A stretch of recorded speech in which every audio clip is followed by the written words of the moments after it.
What's up, y'all? It's Maiya The Don, and I just jumped off the porch with Dirty Glove Bastard. Period.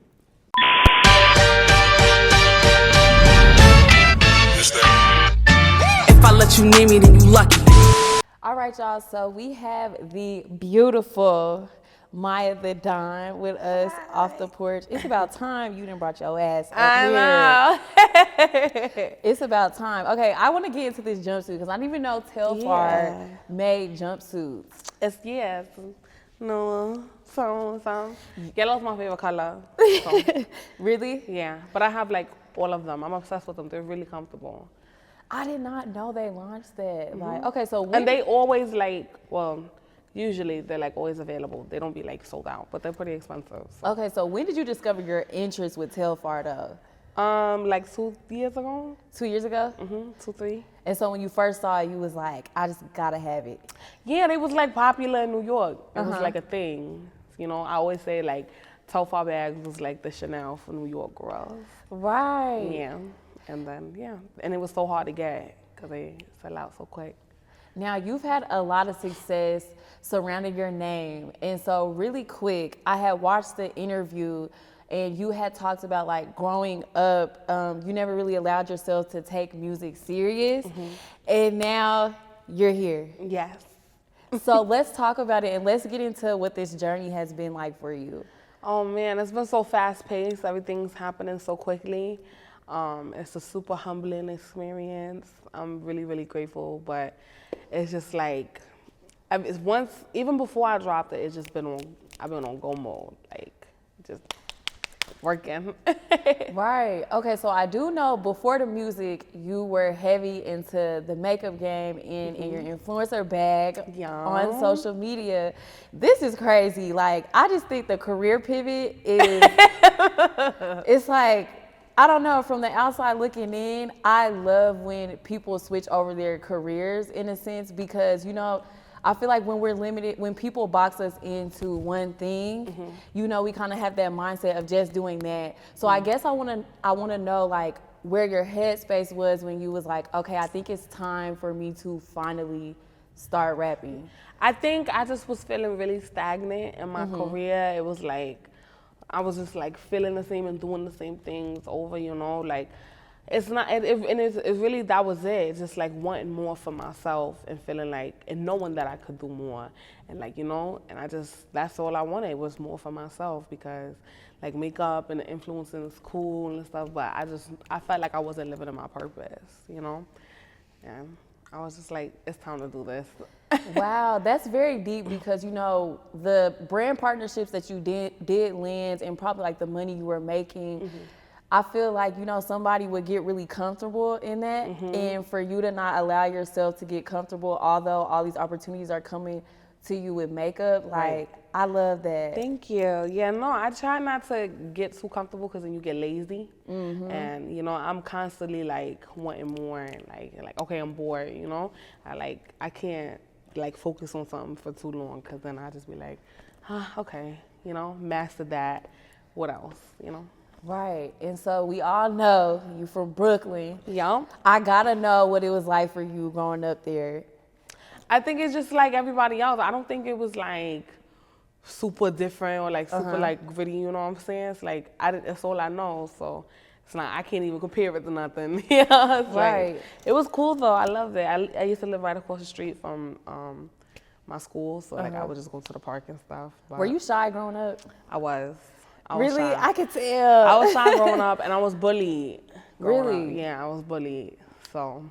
Wow, so going through that early, like how would you say it kind of affected your mental? I don't think it did. I think it's just like I wanted to like, I kind of wanted everybody to like me. And I have like that mentality, like I just want to be friends with everybody and I'm always super, super nice to people because you never gonna know what they're going through and like, you know, so when I meet people, I try to give them like a good experience when dealing with me because I know how it would feel for people to just be mean to you and you just like, what did I do, you know?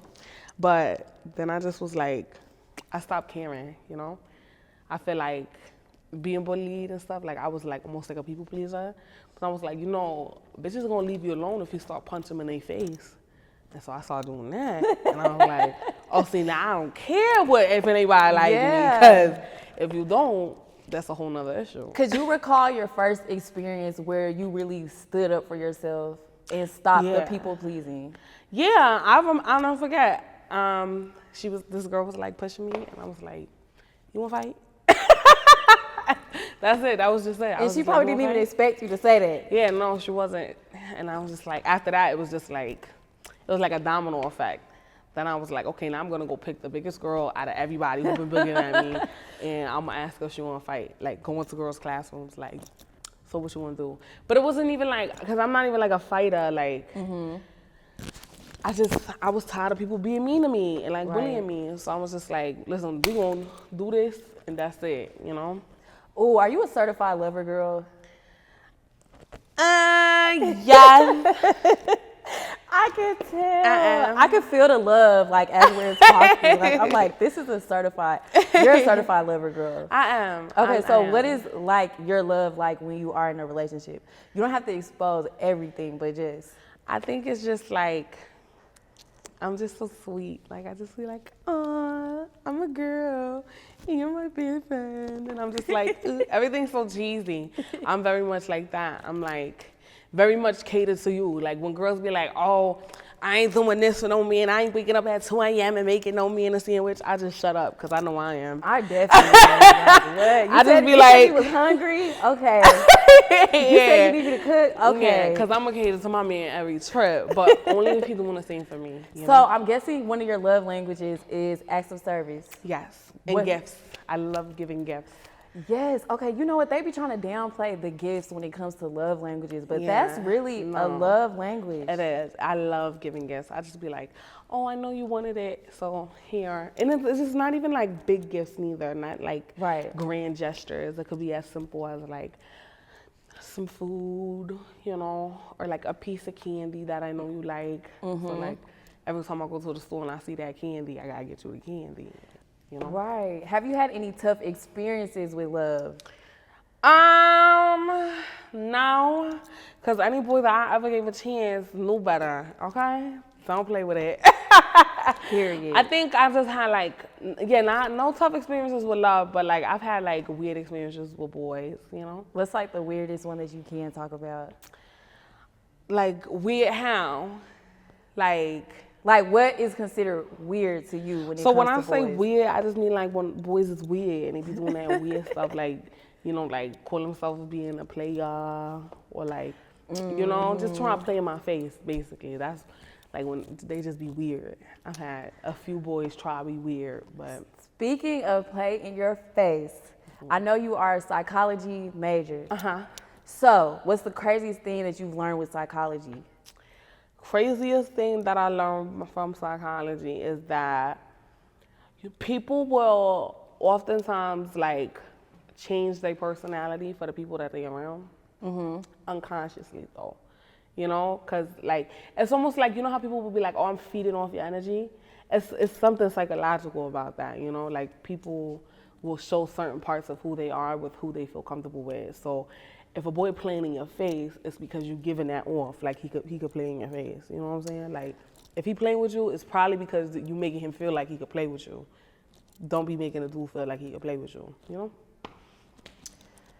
True story. Yeah. Okay. I love psychology so much. I want just like one more fact. Okay. One more psychology fact that like blew your mind. One more psychology fact that blew my mind.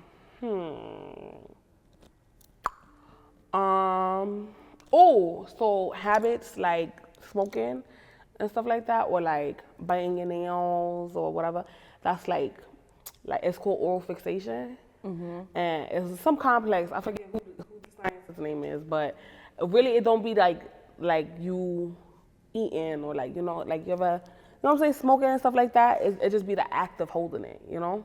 Yeah, so it's just like it's like the act that you're like addicted to. Of course the drugs too, but like that's why people won't. It'll be hard for people to like stop smoking with like nicotine patches because it's the act of smoking, like the act of getting up and going outside to do it, or like the act of rolling up and stuff like that. So if you could try to substitute that with doing something with your hands, and it'd be easier to break that habit.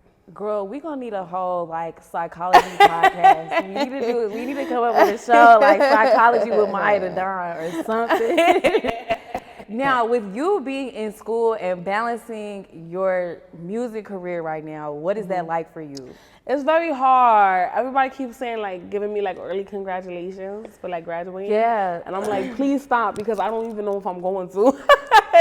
It's very hard. You know, I'll be begging for extensions on papers probably every week. Wait, so do your professors know the vibes? Like, do they be watching your music videos and stuff like that? I hope not. God, I hope not. But I don't think any of my professors is like young enough to even like care. Right. You know? They're not like, you know. How are you holding that mental space for yourself to balance schoolwork and your career?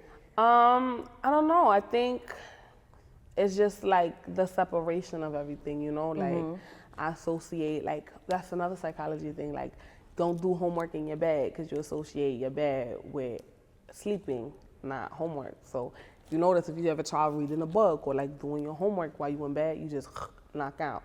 And it's not because you're so tired, it's just because that's what you associating, you know? So I think that's what it is. Like when I'm home, that's time for, you know, whatever Maiya got to do. And when I'm not home and I'm in a hotel, that's Maiya The Don. So I don't even try to do homework or like anything like that while I'm at like a hotel out of town, because I just know it's not gonna work, you know? And what would you say, well, I would say like the goal with getting your degree and what it is that you really want to do with it? I think now it's just a point of like finishing, you know, something I started, you know? I already started, I already put all this time and energy, effort into it. I might as well just graduate, you know? But I don't think anybody want me as it's like, I would have to like go back to, you have to get your doctorate to be a psychologist. So I would have to like go back, and I just don't think I'm doing that. You got it, girl. You gonna finish. You gonna finish strong. Thank you. We gonna speak that into existence. It's already written and you almost there. Like, you got this. Now, your music career, now that you're here, what would you say are like some of the things that you experienced just to get to this point, whether it was a challenge, whether it was just like a burst of energy that allowed you to finally walk into it? There's been so many things that I think that just made me feel like I could do it.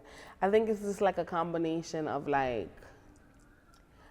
messages that I'll get from like supporters. I like, girl, I love you and I'm so proud of you. Or like my little sister being like, girl, you ain't got no choice because I'm trying to do this, this, and this, you know? Or like my manager, he's like my best friend in the whole world, aside from my best friend. Right. So I think just like him like believing in me that I could do it, and then now I'm actually doing it, and like I have no choice but to not let him down. Right. Because I can't, you know? It's like so much is riding on it. And like now, like that's why I said don't nobody want me as a psychologist, because your freaking digital footprint is a motherfucker. Like I have to be a rapper because I can't go to school. No doctorate program is accepting me. So I think all of that is what motivates me. Now, when you were making that transition from influencer to now pursuing your career full time, did your fans from your influencer side, how long would you say it took for them to grasp that you are now becoming an artist? Oh, I think it was immediate, you know, because I always say that, like, I wasn't like super niche based to where people were watching me for like one thing and one thing only. I've always been Maiya The Don, the personality. It's not no gimmick. So people is just gonna rock with me no matter what. If I decided to be a artist and like paint, then, you know, if I decided to sell water bottles, people's gonna, you know, that's just how I feel. So shout out to the mafia, because we ride on whatever, you know. And you also know what I really love about you is that you have like a very welcoming like energy. And you don't come across a lot of artists that have a presence where like, I'm not scared, like, you know, to like be like, hi. Right. Like, how are you? I'm glad. Thank you.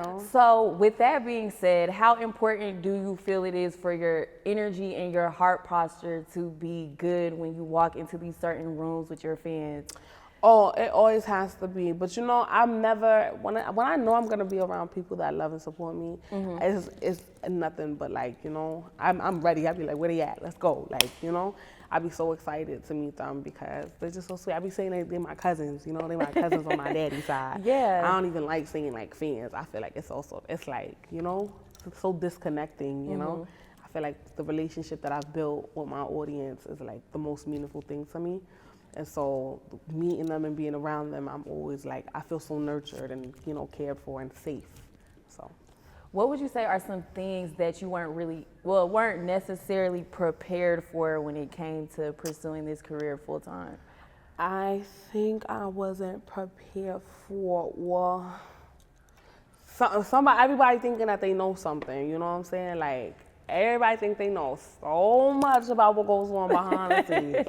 And I'm like, let me tell you something, you know? Like, I think that it takes a lot of self-control to not, like, have something to say to everybody and just let everybody have their opinions in poverty and move on from that. Because you know, I'm up here. I'm not going to come down here to talk to you. Because it's going to be a lot harder to come back up here, you know? So I think I wasn't prepared for that. I wasn't prepared for all the late nights that I would have. You know, people like to work at nighttime, and I'm more of like a day bird, you know what I'm saying? I like to be in my bed by 10 o'clock. But, yeah, I think that, and like, all the pictures. I wasn't prepared for all the pictures. I got to constantly be taking pictures, whether it's by myself, or with fans, or with DJs, or, you know, wherever I go, I got to take 8 million pictures, and I'll be like, dang, I got to be prepared all the time to take a picture, you know? Ain't no off days. Ooh, so I do want to talk about, okay, so you got the chance to meet Lil Kim. Oh, yes. What was that interaction like? It was so sweet. I love her so much. She's so nice. She was being, like, awarded, like an award at the event. And I was like, I didn't even know she was going to be there. First of all, I had no idea. So when she came out, I was like, what? She's here. And I was like, oh my gosh. And I was like, oh, I have to tell her about Dusties. I gotta tell her about Dusties. So I'm like fighting my way through the crowd, trying to get there, trying to make sure I don't have a nip slip because I had on a bustier and heels. And I was like, I hope I don't break an ankle or flash these people, but I gotta get to Kim one way or another. And shout out to Santana. Santana was like, move. He was like, move. And he moved all the people. And he was like, you gotta meet Maiya. And I was like, oh. And so the video that was going around of him like standing there, people was like, why Santana right there? And I was like, because Santana made it happen, period. So not too much on Tina, okay? 100, bad bitch. Don't play. But yeah, it was so amazing. She told me I smelled good and I was pretty and that she remembered me from the last time I had seen her at the Barclays Center, but I didn't get to say hi to her because I was like, I was like so scared and like so just excited that she was here. I feel like Lil Kim in person is so like cute and like so she's so tiny. sweet. I love her. She's just so. I just want to put her on a keychain.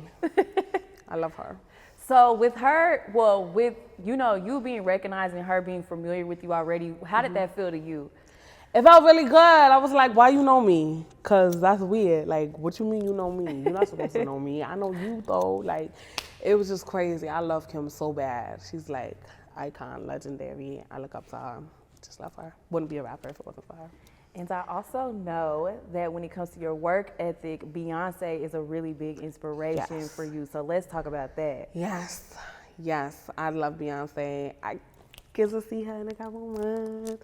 But yeah, like work ethic, I really admire her. Like, you know, I don't like when people be like, oh, she's like overrated because it's like, how? You know what I'm saying? I feel like she is the epitome of like building a star, you know? Right. You can like look at like old videos of her like on Jimmy Fallon, you know, and she's like performing her heart out. Like she performing for 1 million people and people like talk about like, oh, well, she was just on Jimmy Fallon. But it's like, that's what made her Beyonce, you know? Exactly. Like, you know, just really just being her, whether it was 2 people or, you know, 50,000 that she in front of. Like she just always, you know, did her best. And I just listening to her talk and like, she's just so inspirational. I love Beyonce. I love but you gotta realize like I'm young. So Beyonce has never not been Beyonce for me, you know? Like when Single Ladies was the #1 song when I was like 8. So like, you know what I'm saying? She's never not been Beyonce to me, you know? So yeah, I love her. Damn, I be training like her too. Like when it comes to like how I want to perform, I don't Yes. want no backtrack.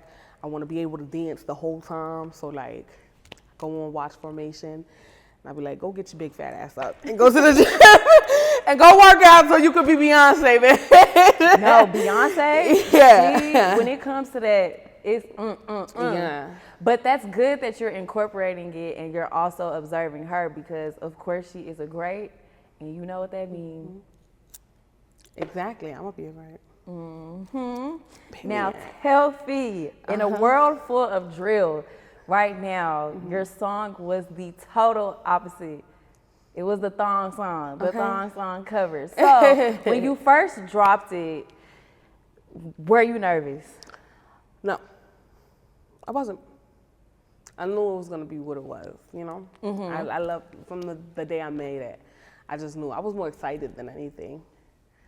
And yeah, that's like the only song that I was like, yeah.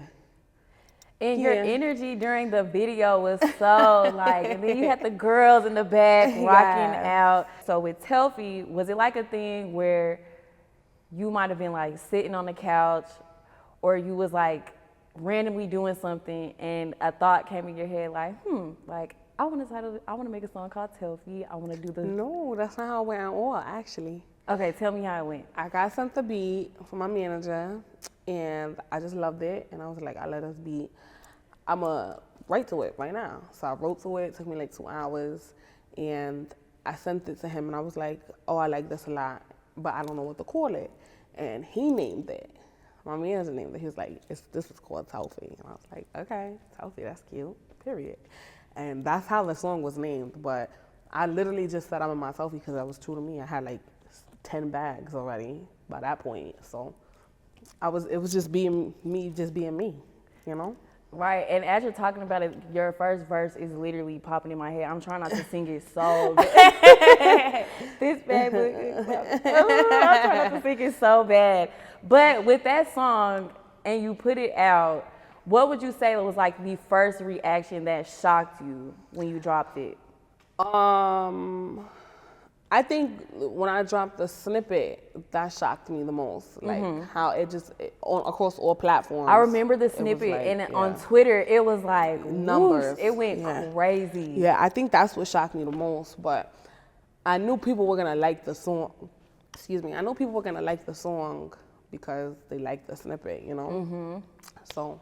Yeah, I think after the song dropped, what shocked me is when people was like, they didn't like it. I was like, ha. Wait, they said they didn't like it after you dropped it? So, you know, there's a little batch of haters everywhere. So, but I just was like, whatever. You know, that song was really refreshing because, like I said, like you dropped that while drill is like everywhere you turn is drill, drill, drill. So it was like the complete opposite. So I'm not gonna lie, it was refreshing to hear. So when I heard it, I was like, oh shit, and she covered the Thong Song. Like, she knew what she was doing for the girls. Now you just dropped Dusty's. So before we get into the visual with that, let's talk about where this name came from. Dusty. What does the Dusty mean to you? Dusty is just ilk. All of them. Like, it's a Nancy crusty. Somebody said Dusty is the 2023 version of Scrub. And I was like, boom, there you go. Now, was there a specific inspiration with this one, or you was just like, I'm tired of these dusty ass niggas? Like, exactly, that's what it was. I'm sick of them. Ilk. Ugly. Now the visual, how was it recorded? You look so cute in the video. Thank you. Shout out to JJ. She did my hair. Did you do your own makeup? I did do my own makeup. Okay, the rhinestones on the eyes. Yes. That blended perfectly with the green dress. Thank you. Yeah, I did my own makeup. But my friend Lay, Beat by Lay on Instagram, she, you know, touched me up the whole day. And the Ava Maria Lux did my hair, period. So you go follow me on Instagram. Now, when it comes to behind the scenes of the videos, do you ever get tired of like just actually being there, or is it like a constant rush for you? Yeah, I love shooting videos. I just be getting sleepy, but I sleep like in between everything. Like my hair getting done, I'll be like this, and you know, I just sleep whenever I can. But I love shooting videos. How long did it take y'all to shoot the video in total? Oh, my videos are always like 10, 11 hours. 10, 11 hours? 10, 11, 12. I work. Everything has to be, you know. Right. Do. And do they let you like review the footage afterwards or? Oh, I'm there while we're doing it. There's like pictures from me behind the scenes. Actually, the behind the scenes should be up soon. So go look at that on my YouTube page.